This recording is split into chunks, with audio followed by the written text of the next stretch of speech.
आज के इस वीडियो में हम बात करेंगे कि कैसे आप बिना कुछ किए भी जीवन में सब कुछ प्राप्त कर सकते हैं। आखिर कौन से वो 7 आध्यात्मिक सिद्धांत है जो आपको आपके जीवन में संपूर्ण सफलता दिलाने में मदद करते हैं और कैसे आप बिना किसी प्रयास के सहज रूप से अपनी इच्छा पूर्ति करने की क्षमता को विकसित कर सकते हैं। तो चलिए शुरू करते हैं। जैसी आपकी प्रबल इच्छा होती है आप वैसे ही हो जाते हैं। जैसी आपकी इच्छा होती है वैसे ही आपके संकल्प हो जाते हैं। जैसे आपके संकल्प होते हैं वैसे ही आपके कर्म हो जाते हैं और जैसे आपके कर्म होते हैं वैसा ही आपका भाग्य हो जाता है। विशुद्ध ऊर्जा के साम्राज्य में प्रवेश पाने की विद्या है किसी के बारे में कोई राय ना बनाना और किसी निर्णय और निष्कर्ष पर ना पहुंचने का अभ्यास करना। किसी के बारे में कोई राय बनाने की आदत में आप हर चीज का लगातार मूल्यांकन करते रहते हैं कि वो सही है या गलत। जब आप लगातार मूल्यांकन और विश्लेषण करने में लगे रहते हैं तब आपके मन में बहुत से विचार आ जाते हैं और ये विचार आपके और विशुद्ध ऊर्जा के साम्राज्य के बीच के प्रवाह को संकीर्ण कर देता है और इसीलिए उसमें कुछ भी आने जाने की जगह रहती ही नहीं। जब आपका मन विचारों से खाली रहेगा तभी आप विशुद्ध ऊर्जा से संपर्क बना सकते हैं और इसे खाली रखने के लिए कुछ समय के लिए अकेले रहें और कुछ भी सोचने का प्रयास ना करें। मौन व खामोशी के जरिए, ध्यान के जरिए और कोई राय ना बनाने के जरिए आप सफलता के प्रथम सिद्धांत विशुद्ध ऊर्जा के सिद्धांत में प्रवेश पा जाएंगे। और जब आप ऐसा कर लेंगे तब आप चाहे कोई नदी हो, वन हो, पर्वत हो, झील हो या समुद्र तट हो, प्रकृति के किसी भी रूप से जुड़ना आपको विशुद्ध ऊर्जा के साम्राज्य में जाने में सहायता करेगा। सफलता का दूसरा आध्यात्मिक सिद्धांत है अपर्ण का सिद्धांत, यानी दूसरों को देने का सिद्धांत। जितना अधिक आप देंगे उतना ही अधिक आप पाएंगे, क्योंकि जीवन में जो कुछ भी महत्वपूर्ण है वो तभी बढ़ता है जब वो दे दिया जाता है। अगर देने पर आपको ऐसा लगे कि आपने कुछ खो दिया है तो वो सचमुच में देना नहीं होता और इसीलिए वो बढ़कर कभी वापस भी नहीं आता। देने और लेने के पीछे आपका जो मंतव्य होता है, आपकी जो नियत होती है, वो सबसे अधिक महत्व रखती है। देना जब हृदय से होता है और बिना शर्त के होता है तो उसकी वापसी भी देने के बराबर अनुपात में ही होती है। इसीलिए देना उदासीन भाव से नहीं बल्कि खुशी खुशी होना चाहिए। देने में मन का भाव ऐसा होना चाहिए कि जब भी आप दे तो देने में आपको आनंद अनुभव हो। ऐसे देने के पीछे रहने वाली ऊर्जा कई गुना तक ज्यादा बढ़ जाती है। अपर्ण के सिद्धांत पर चलना वास्तव में बड़ा ही सरल है। अगर आप खुशी चाहते हैं तो दूसरों को खुशी दीजिए। अगर आप प्रेम चाहते हैं तो दूसरों को प्रेम दीजिए। अगर आप भौतिक संपन्नता और विपुलता चाहते हैं तो दूसरों की भौतिक विपन्नता को दूर करने में उनकी मदद कीजिए। अगर आप चाहते हैं कि आपके जीवन में मंगल ही मंगल हो तो अपने मन से हर किसी का मंगल होने की कामना कीजिए और ये निश्चय कर लीजिए कि आप जहाँ कहीं भी जाएंगे वहाँ कुछ न कुछ देकर ही आएंगे। जब तक आप देते रहेंगे तब तक आप पाते रहेंगे। जितना अधिक आप देंगे उतना ही अधिक आपका विश्वास इस चमत्कारी सिद्धांत पर बढ़ता चला जाएगा और क्योंकि आप अधिक से अधिकतर पाने लगेंगे इसीलिए आपके देने की सामर्थ्य भी अधिक से अधिकतर होती चली जाएगी। सफलता का तीसरा आध्यात्मिक सिद्धांत है कर्म का सिद्धांत। कर्म में दोनों ही बातें शामिल रहती है, हमारा करना भी और करने का फल भुगतना भी, कार्य भी और परिणाम भी साथ साथ, क्योंकि हमारा कोई भी कर्म करना ऊर्जा का एक ऐसा बल उत्पन्न करता है जो कि उसी रूप में हमारे पास लौट कर वापस आता है। अगर मैं आपका अपमान करती हूँ तो बहुत संभव है कि आप अपमानित महसूस करेंगे। अगर मैं आपकी प्रशंसा करती हूँ तो बहुत संभव है कि आप खुश होना चुनेंगे। लेकिन जरा सोचिए, ये है तो आपका ही चयन ना।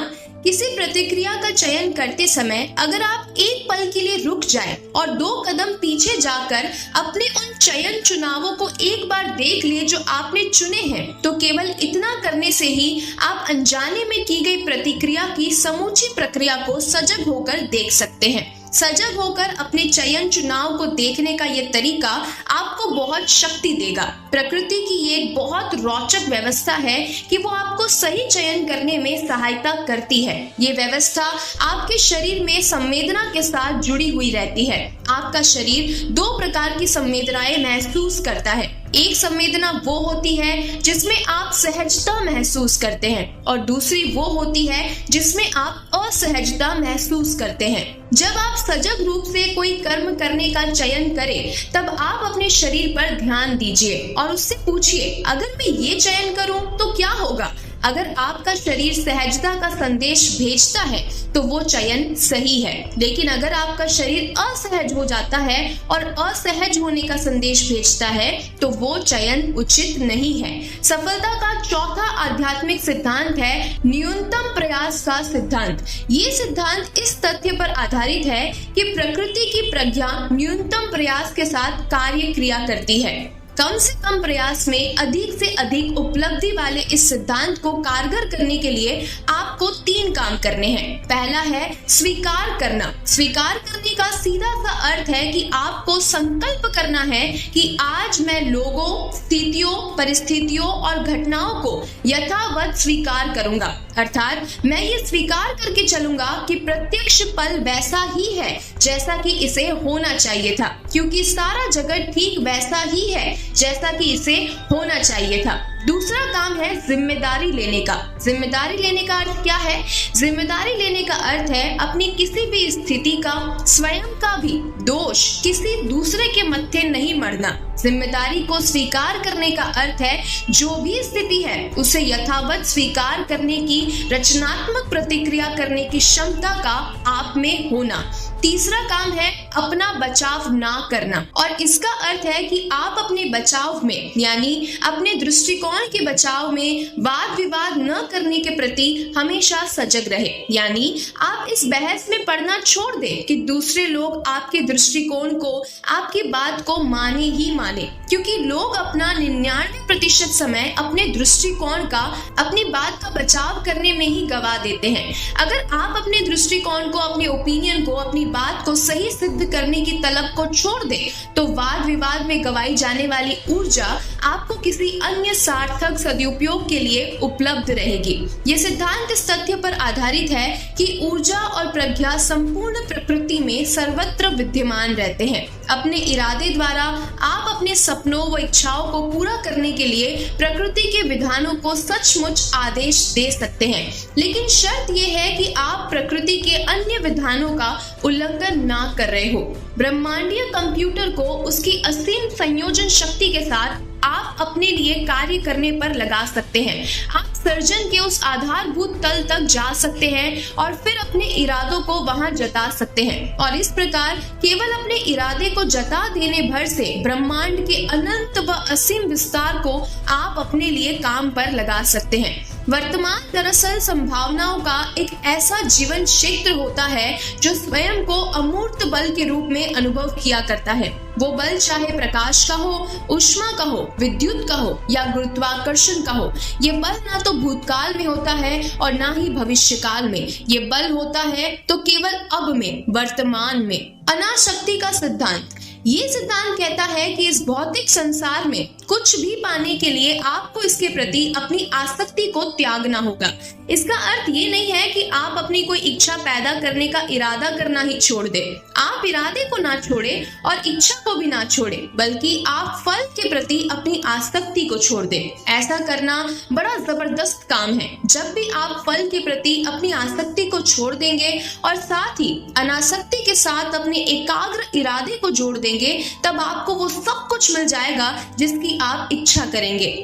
अनासक्ति के जरिए आप वो सब कुछ पा सकते हैं जो आप चाहते हैं, क्योंकि अनासक्ति आपके सच्चे स्वरूप की शक्ति पर आधारित रहती है।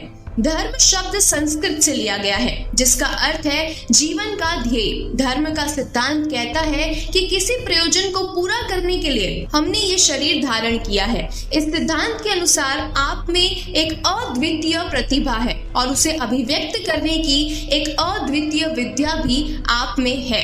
कुछ तो ऐसा है ही जिसे कि आप संसार में किसी के भी मुकाबले बेहतर कर सकते हैं, लेकिन हर अद्वितीय प्रतिभा के लिए और उसे अभिव्यक्त करने की अद्वितीय विद्या के लिए कुछ अद्वितीय आवश्यकताएं भी होती है। जब ये आवश्यकताएं आपकी रचनात्मक प्रतिभा के अनुकूल हो जाती है, तब वो अनुकूलता ही समृद्धि और संपन्नता पैदा करने वाली चिंगारी बन जाती है। उन आवश्यकताओं को पूरा करने के लिए अपनी प्रतिभाओं की अभिव्यक्ति आपके लिए असीम धन संपदा पैदा कर सकती है। इसीलिए बैठ जाइए और इन 2 प्रश्नों के उत्तर की सूची बनाइए। स्वयं से पूछिए कि अगर पैसे की कोई चिंता ना हो और आपके पास समय ही समय हो और पैसा ही पैसा हो, तो आप क्या करेंगे? अगर आप तब भी वही करेंगे जो आप अभी कर रहे हैं, तो आप धर्म पर ही चल रहे हैं, क्योंकि जो आप कर रहे हैं उसके लिए आप में जुनून है, यानी आप अपनी अनन्य और अद्वितीय प्रतिभा को प्रकट कर रहे हैं। और फिर स्वयं से पूछिए कि मानव सेवा करने के लिए मैं अधिकतम क्या करूं? इस प्रश्न का उत्तर स्वयं से दीजिए और उस पर चलना शुरू कर दीजिए। और ऐसा करते हुए आप अपनी जिंदगी में वो सब कुछ पा सकते हैं जो आप पाना चाहते हैं। आप कर्म तो करेंगे, लेकिन आप उन्हें करेंगे नहीं, वो आपसे होते चले जाएंगे। कैसे आपका जीवन इतना खूबसूरत बनता चला जाएगा, आप भी नहीं जान पाएंगे। इसीलिए इन 2 प्रश्नों के उत्तर खुद से दीजिए और शुरू हो जाइए। तो मिलते हैं ऐसी और भी ज्ञान भरी बातों के साथ। तब तक के लिए जीवन की इस खूबसूरत किताब को पढ़ना जारी रखिएगा।